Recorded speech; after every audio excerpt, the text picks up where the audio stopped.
Hey guys, Bad Drivers in North Central Maryland here. So something pretty awesome has happened. I am at 1,000 subscribers. I never thought I would ever have that happen. To be honest, I never thought I would see past 10 subscribers. So the fact that I have 1,000 is freaking amazing, and I've never thought I would have ever hit that. And I have all you guys to thank for that. To celebrate, I had to ask for permission to do this, but to celebrate, I am going to do a walkthrough or walk around of my mom's patrol car. As many of you know, she is a law enforcement officer for a agency somewhere here in the state of Maryland. I'm not disclosing any of that. So this is the car that she got, or they gave her. This is her second one, because as some of you know, she was in an accident a few months ago in her other patrol car. An SUV crossed center line, hit an SUV in front that was traveling in front of her, pushed that SUV back into her, totaling her old Crown Vic. So to replace that one, this is what they gave her. I forget exactly what model year it is. It is, I believe, if it's not a 2011, it is definitely one of the later years. As many people know, the Crown Victoria is no longer in production. They ended it back in 2011. This is, in fact, a P71, so it is a police interceptor. It's not just a Crown Victoria. It is an unmarked unit.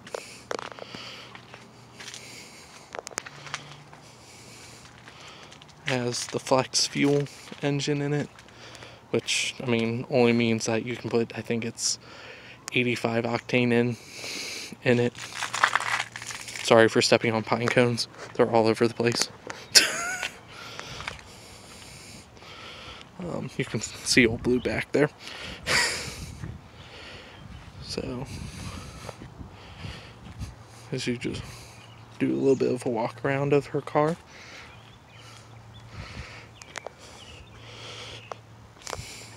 This one is in really good shape.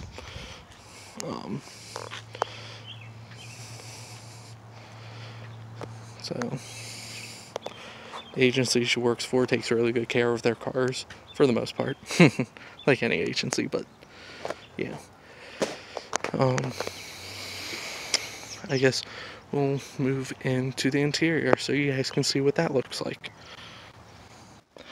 Alright, so here is the interior of her car. Nothing fancy, I'm just going to turn the lights on real quick.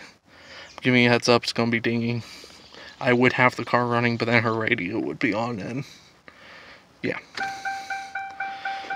So, that's just what the dashboard looks like with the lights on. Nothing fancy. Turn back off so you don't have to listen to that dinging for 20 minutes.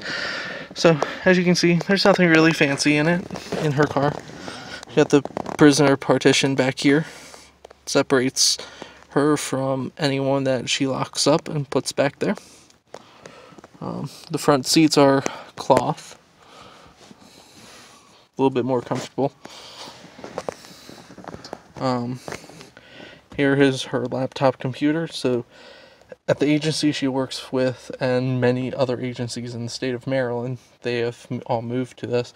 They now do electronic traffic citations.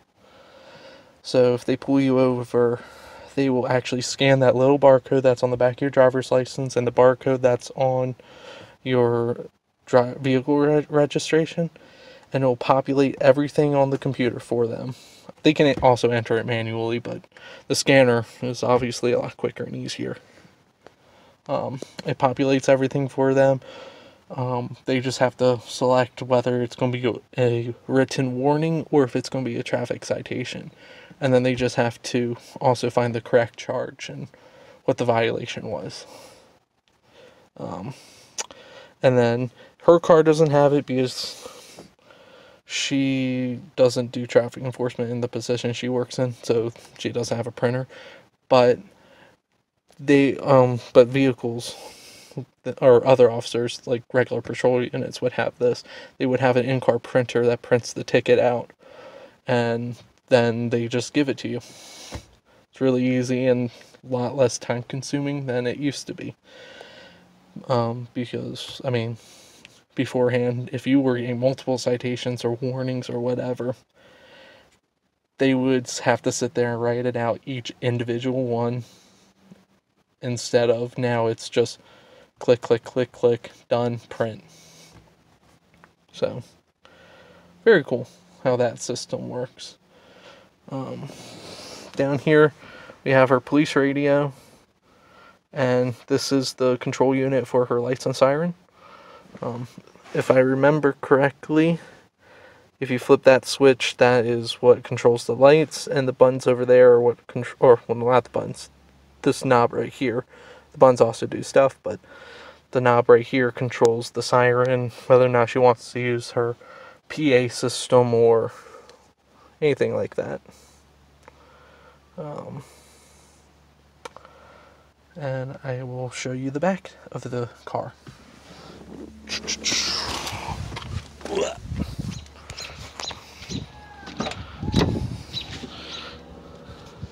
Nothing fancy back here. It's just the standard vinyl seats. They're a lot easier to clean than the cloth ones because you would be very, very surprised at the amount of stuff that happens in these seats.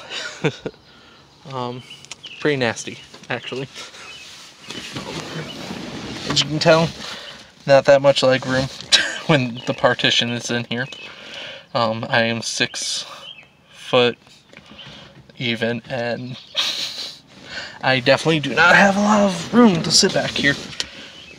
And also, don't make a mistake and close that door when you're back here, because you will not be able to get back out.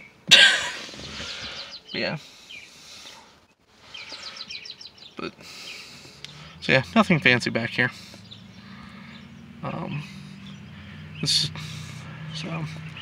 And I guess now I will show you what's under the hood. Alright, so here is the engine of her car.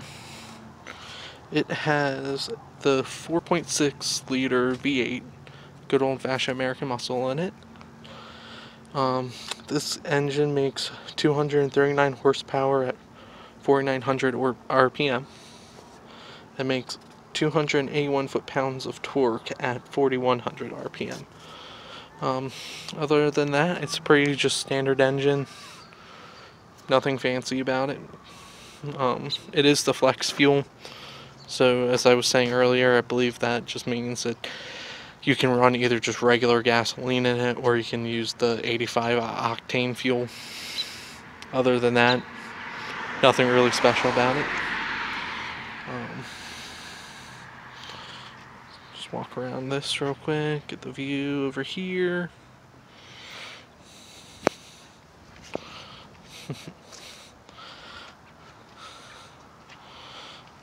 Come back over here.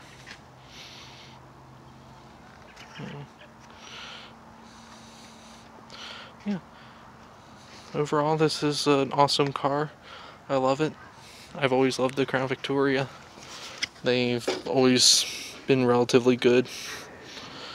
You know, they're a good old-fashioned American muscle, full-fledged sedan. Those kind of cars aren't made anymore these days, so to see one of these monsters still out on the road always brings a smile to my face. And overall, these cars are awesome. I just would like to say thank you to everyone again, and thank you to Mama MD for letting me walk around her car and do this. Thank you to all you guys again.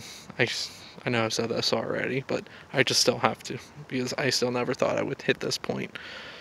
Like I said, I never thought I would ever get more than 10, so the fact that I have 1,000 subscribers is freaking amazing, and yeah, I never thought I would do that, or have that happen, so thank you. Anyway, I would like to close this out with drive safe, and see you out there on the roads, everyone.